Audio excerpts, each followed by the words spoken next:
आप सभी से रिक्वेस्ट है कि जिसने भी चैनल को सब्सक्राइब नहीं किया है प्लीज चैनल को सब्सक्राइब करना ना भूलेंगे। साथ साथ ही बेल आइकॉन को भी क्लिक कर देंगे तो जैसे ही कोई नई वीडियो आएगी आपको उसी वक्त पता लग जाएगा। क्या ताल्लुक है आपका महमूद गजनवी से? क्या लगता है वो आपका? एक अगर गलती की थी सुल्तान महमूद गजनवी ने, उस गलती को ठीक करने के लिए एक और गलती कर देना, तो वो उसको किस तरीके से जस्टिफाई किया जा सकता है। दूसरा पहले मैं इसका जवाब दे दूं? जी ठीक है। महमूद गजनवी ने गलती की, बात अगर वहां रुक जाती तो कोई मसला नहीं था, लेकिन महमूद गजनवी के नाम पर मिसाइलों के नाम रख के और फिर सामने वाले को चेताना, ये उकसाना कहते हैं इसे। मेरी बात समझ रहे हैं आप? इसे उकसाना कहते हैं। इसको वो तमाम वो तारीख के जो जख्म है उनको हरा करना कहते हैं। क्या ताल्लुक है आपका महमूद गजनवी से? क्या लगता है वो आपका? आप ही जवाब दे दें। क्या लगता है वो आपका? वो तो अफगान था। आपका क्या लगता है? बताएं, आप कोई जवाब दे दें यहां पे। वो तो अफगान था। मैं सुनना चाह रहा हूं, क्या लगता है वो आपका? नहीं, उसका तुम्हारे साथ कोई ताल्लुक नहीं। तो क्यों है उसके नाम पर मिसाइल का नाम?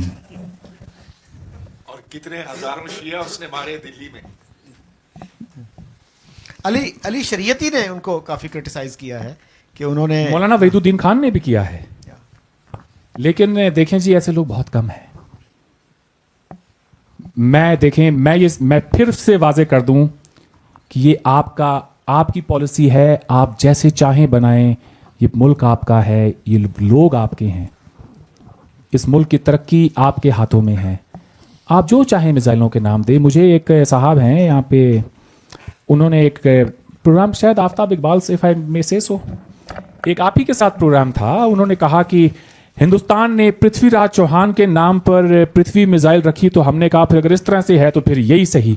That is wrong. Prithvi missile का ताल्लुक पृथ्वीराज चौहान से नहीं है। मैं यहां बता दूं, हम धरती से जुड़े हुए लोग हैं, हमारी मिसाइलों के नाम भी वैसे ही हैं। कोई सागरिका है, कोई अग्नि है, ठीक है। अग्नि का मतलब आग, फायर जो है इसको आप कहते हैं इंग्लिश में अग्नि। हमारी मिसाइलों के नाम इस पर है। पृथ्वी का मतलब है धरती, तो हमारी धरती, एक आकाश हमारी मिसाइल है। तो इनसे ये कोई राजाओं के नाम पर नहीं है जी। धरती के से जुड़े हुए लोग हैं, हम अपनी इंस्पिरेशन भी उन्हीं से ही ड्रॉ करते हैं। फायर, ठीक है, वाटर, अर्थ, ठीक है, स्काई, ये मिसाइलों के नाम है हमारे, उनका हिंदी नाम है। हमारा एक अलमिया ये है कि हम अपने तजादात से वाकिफ नहीं हैं जी। हम तजादात में जीते हैं, हमें अपने तजादात का भी इल्म नहीं है। ये हमारा अलमिया है। एक तो हम पाकिस्तान में ये देख रहे हैं कि इस वक्त जो हमारे फौजियों और पुलिस वालों को और आम लोगों को मार रहे हैं वो हिंदू नहीं है, वो हैं तहरीक तालिबान पाकिस्तान। ये वो तहरीक है जिसको पाकिस्तान ने जन्म दिया, जिसके दफातर इमरान खान चाहते थे कि पाकिस्तान के शहर में हो, और आज वो उन्हीं लोगों के दुश्मन बने हुए हैं, उनके गले काट रहे हैं। तो ये तो पाकिस्तान पर मजहब और सियासत को इकट्ठे करने का एक नतीजा है, और भी बहुत से नतायज हैं। इंडिया में हमने देखा कि जो गुजरात में हुआ, और फिर अब जो राम मंदिर बना, और जो अब हमें जगह जगह नज़र आ रहा है कि मसाजिद को तोड़कर वहाँ मंदिर बनाने की पेशकशें सामने आ रही हैं, तो उधर भी ये चीज़ दिखाई दे रही है। लेकिन हम इधर से बैठकर उस तरफ ठीक तरह देख नहीं पाते हैं। आप बताएं कि मज़हब और सियासत को नथी करने के असरात वहाँ इस वक्त क्या दिखाई दे रहे हैं आपको? जी बहुत बहुत शुक्रिया सर। मैं ये एक क्वेश्चन एक्सपेक्ट कर रहा था और आपसे आया है तो इसकी अहमियत और भी बढ़ जाती है। माफ़ करें, थोड़ा जवाब लंबा होगा इसका। मेरा पर्सनल जो इस पूरी जो आपने गुफ्तगू की है, इस पर मेरी जो पर्सनल पोजीशन है, राम मंदिर की आपने बात की, तो एक सेक्युलर मॉडर्न डेमोक्रेटिक स्टेट के अंदर इस तरह के जो वाक़यात हैं वो नहीं होने चाहिए। किसी चीज़ का जो मजहबी तशख़्ख़ुस है वो वही होना चाहिए जो कि 1947 15 अगस्त को था। So let me just use the word कि बाबरी मस्जिद की शहादत की गई। इसको मैं यहाँ पे बैठ के कहने को तैयार हूँ, हिंदुस्तान में बैठ के कहने को तैयार हूँ। मेरा एक सवाल है पाकिस्तान के अवाम से कि हिंदुस्तान के अंदर तो चलें, हिंदू मुस्लिम एक बड़ी आबादी है, एक बाबरी मस्जिद तोड़ी गई, उसके रिएक्शन में पाकिस्तान में न जाने सैकड़ों ऐसे मंदिरों को बुलडोज कर दिया गया, तोड़ दिया गया। वहाँ यहाँ तो लोग ही नहीं थे, यहाँ तोड़ने की क्या ज़रूरत थी। हिंदुस्तान के हवाले से मैं ये कहूँगा कि अच्छा होता अगर हमारे मुसलमान ये खुद कहते कि इस मुल्क में ये एक बड़ी आबादी है, हमारे यहाँ इस्लाम आने से पहले भी यहाँ लोग आबाद थे। ये केस जो है कोई हिंदुस्तान के बनने के बाद का नहीं है, अंग्रेज़ की अदालत से चला आ रहा है, बाबरी मस्जिद राम मंदिर का। तो इनका भी एक बिलीफ है हिंदूज़ का। तो एक ये जो गंगा जमुनी तहजीब है, इसके तहत एक ही राम है, एक ही जगह पैदा हो सकते हैं, तो उन्हें मंदिर दे देना चाहिए था।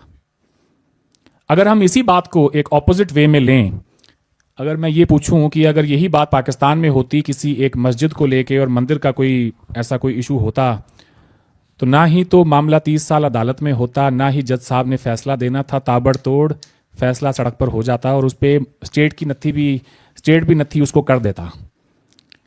ये भी मुझे कहने में गुरेज नहीं। लेकिन जिस तरह से सारे जो डेवलपमेंट्स हुए बाबरी मस्जिद को तोड़ने के बाद और फिर बॉम्ब ब्लास्ट हुए और उसके बाद जो कुछ हुआ, उसने कहीं ना कहीं हमारी सोशल फैब्रिक को तबाह कर दिया, और इस हद तक तबाह कर दिया कि हम धीरे धीरे एक दूसरे के ऊपर शक करने लगे। ये नहीं होना चाहिए था। I don't support the destruction of Babri mosque. जिस तरह से हुआ वो नहीं होना चाहिए था। और एट द सेम टाइम मैं ये भी कहूँगा कि एक मेजॉरिटी कम्युनिटी है, उनका भी कोई एक राइट बनता है अपनी कोई रिलीजियस प्लेस को रिक्लेम करने का, जिसको वो आज से नहीं, अंग्रेज़ के ज़माने से नहीं, उससे भी पहले 500 साल से कहते आ रहे हैं कि हमारे मंदिर हुआ करते थे यहाँ पे, जिनको बुलडोज करके उनके ऊपर मसाजिद बनाई गई। ये हिंदुस्तान की खूबसूरती है कि हमारे यहाँ पर मंदिर मस्जिद शाना बशाना आपको हज़ारों की तादाद में मिलेंगे।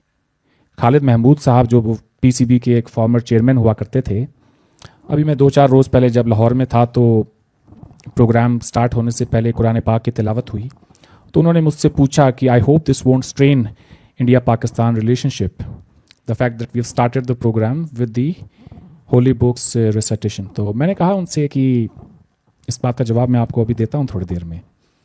तो मैंने कहा जी खालिद महमूद साहब ये कह रहे थे कि कुरान पाक की तिलावत से कहीं हमारे ताल्लुकात ख़राब तो नहीं होंगे, आप माइंड तो नहीं करेंगे एज अ हिंदू। तो मैंने कहा खालिद साहब मैं हिंदुस्तान से आता हूँ, हमारी सुबह अजान से होती है। ये उस मुल्क की अजमत है, उसकी खूबसूरती है कि वहाँ पे किसी को इस बात से फ़र्क नहीं पड़ता कि भाई अजान हो रही है या फिर कोई मंदिर की घंटियाँ बज रही हैं।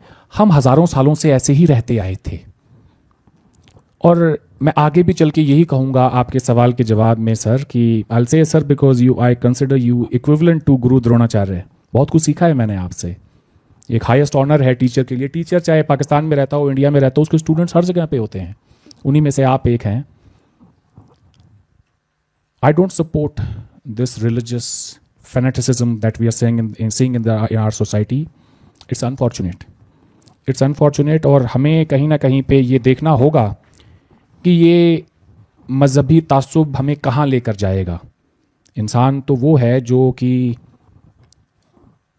दूसरे इंसानों के साथ में अगर इस तरह का कोई वाक़या गुजरा हो उससे सबक ले।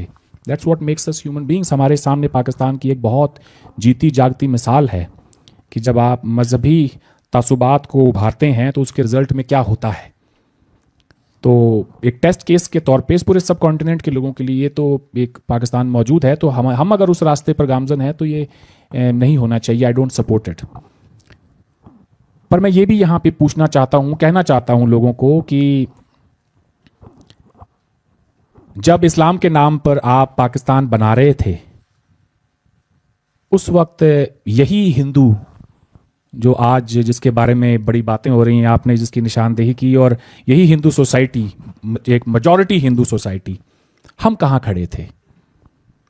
हमारे लीडर कौन थे? क्या हम किसी आरएसएस के पीछे थे या हिंदू महासभा के पीछे थे? तो इसका जवाब है कि नहीं, ये बिल्कुल गलत है। हम सेक्युलर कांग्रेस के पीछे थे। हमारे लीडर गांधी, नेहरू, आज़ाद, पटेल थे। हमारी किताबों में कभी 65-71 के बारे में बताया नहीं गया।